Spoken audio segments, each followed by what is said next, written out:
Hello, everybody. I'm really happy to be here to give you an update on what we've been doing recently out in Newfoundland.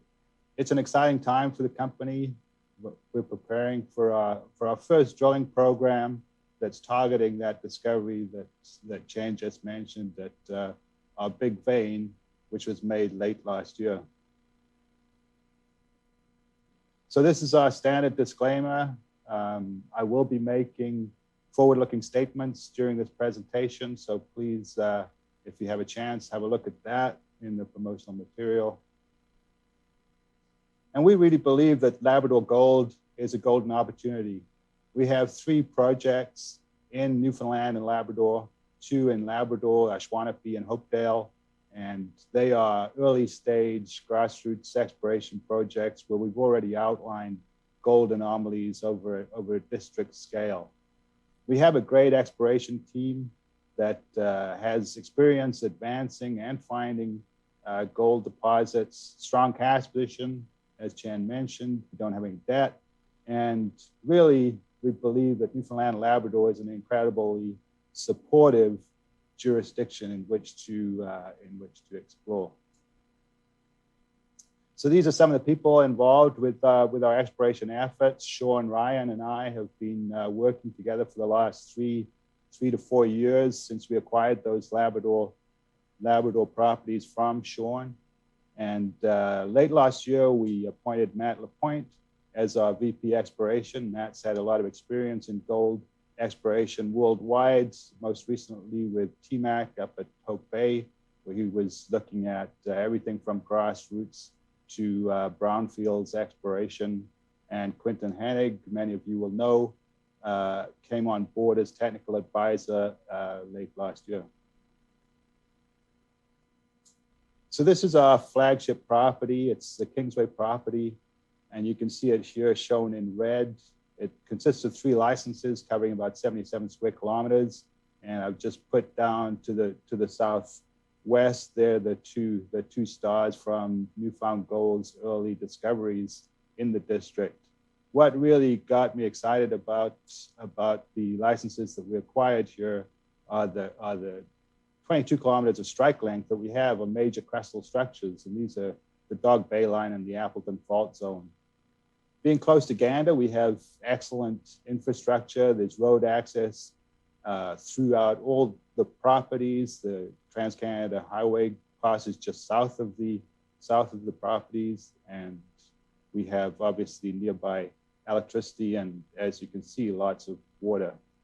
Our target here is Stepazola Gold, associated with these major crestal structures and their associated splay faults.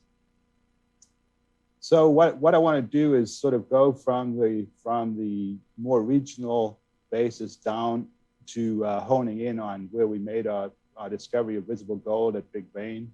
And this slide shows you what we call the quartz vein corridor.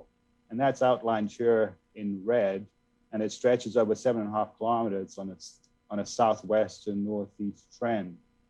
You can see the Big Vein and the visible gold discovery approximately in the center of that trend, and it's overlain here by a big orange blob that represents gold anomalies in soil samples. And you can see there are some other orange blobs along the quartz vein corridors and associated with structures elsewhere to the west.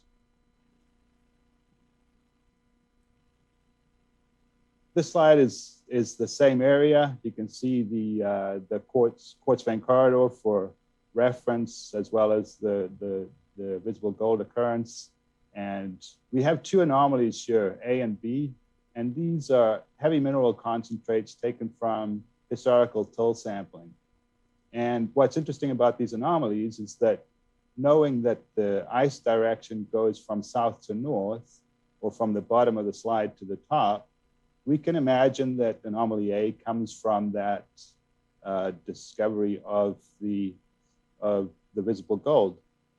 But it seems a bit of a stretch to have a much higher anomaly in anomaly B 2 kilometers further north. So we believe that there is an opportunity here for looking in between the visible gold occurrences and anomaly B, and perhaps uncovering more gold mineralization. And that's something that we'll be doing later this year.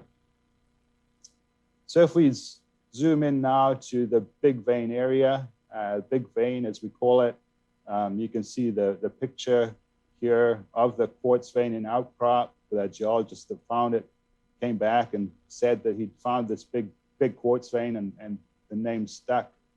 In the diagram on the right, it shows up here as this red color, and we've outlined it now over about 400 meters of strike length. And the two stars here are where we found the visible gold occurrences, five occurrences to date. The other thing that's shown on this slide are some of the soil samples that we did in this area. And these are the lines. They're 100 meters apart, and the soil samples are every 25 meters apart across those lines. What we can see is that we have some phenomenal anomalies of gold in the soil samples going up to almost 10 grams a ton, about 200 meters to the southwest of those visible gold occurrences. So there's a lot more opportunity for more gold mineralization along the length of this big vein.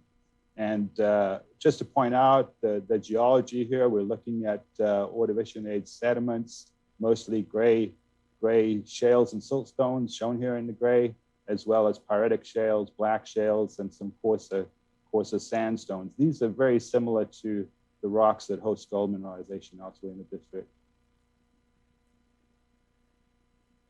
This is what the gold mineralization looks like.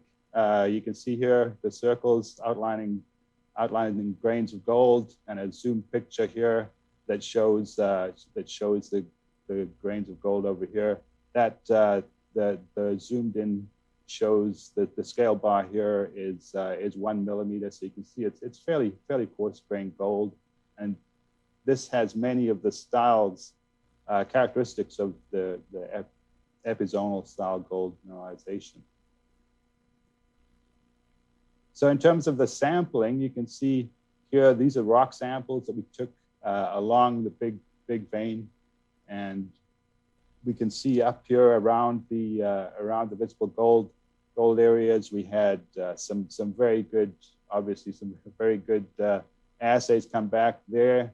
But more importantly, it wasn't just concentrated there. We're looking over about 100 meters where we've had really significant gold in these rock samples of the vein, and that's something that we're looking forward to getting a drill on in the near future. Down to the southwest, you can see that there's sparsity of sampling here. We have done more sampling. We're just waiting for the results to come back from the lab right now, and then finally you can see that this is enclosed within our vein corridor shown here with the red outline.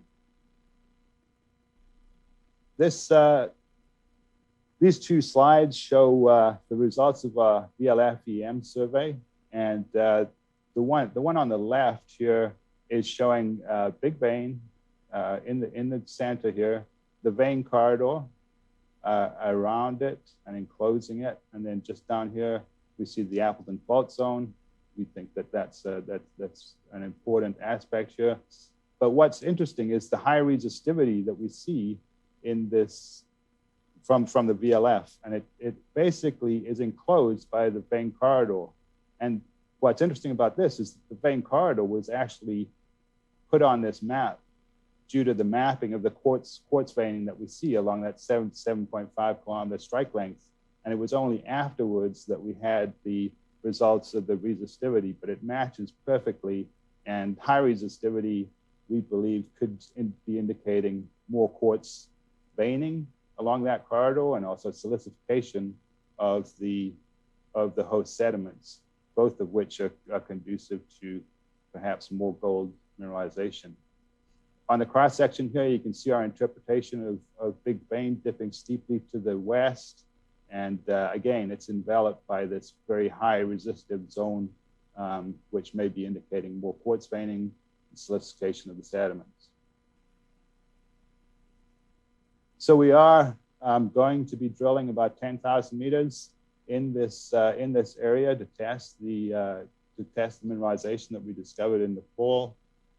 We've got about 43 holes planned, and you can see here a plan view of what we're planning to do across Big Vein, targeting initially in this area where we see the visible gold mineralization. We'll be doing some pretty focused drilling there to get an idea of the plunge, and then once we have confidence in that plunge, we'll be doing some bigger step outs to cover eventually about 350 meters of the 400-meter interval. And we're expecting to get drilling soon once we get our drill permits approved. This is basically what we did last year. You can see that there was a lot of work that was done, almost 9,000 soil samples, 239 kilometers of VLF. We did a CSAMT survey and lots of rock samples over the whole project, but a lot of them in that Big Vein area. We did a RAB program to test some of those targets, and now we've announced our 10,000-meter drilling program that we expect to be starting shortly. This is basically what the share structure looks like. We've got 111 million shares out to a market cap of 39.5. As Chen mentioned, Palisades Gold Corp is our major shareholder, and you can see here how the shareholdings are divided up on the pie chart to the right. And just a few acknowledgements. Newfoundland and Labrador Ministry of Natural Resources have been very supportive of junior exploration with funding available for exploration in the province. Our awesome field crew are the ones that basically got us to the point where we are drilling this and hoping to make a discovery.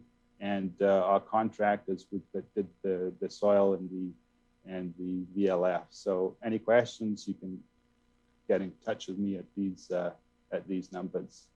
Thanks very much.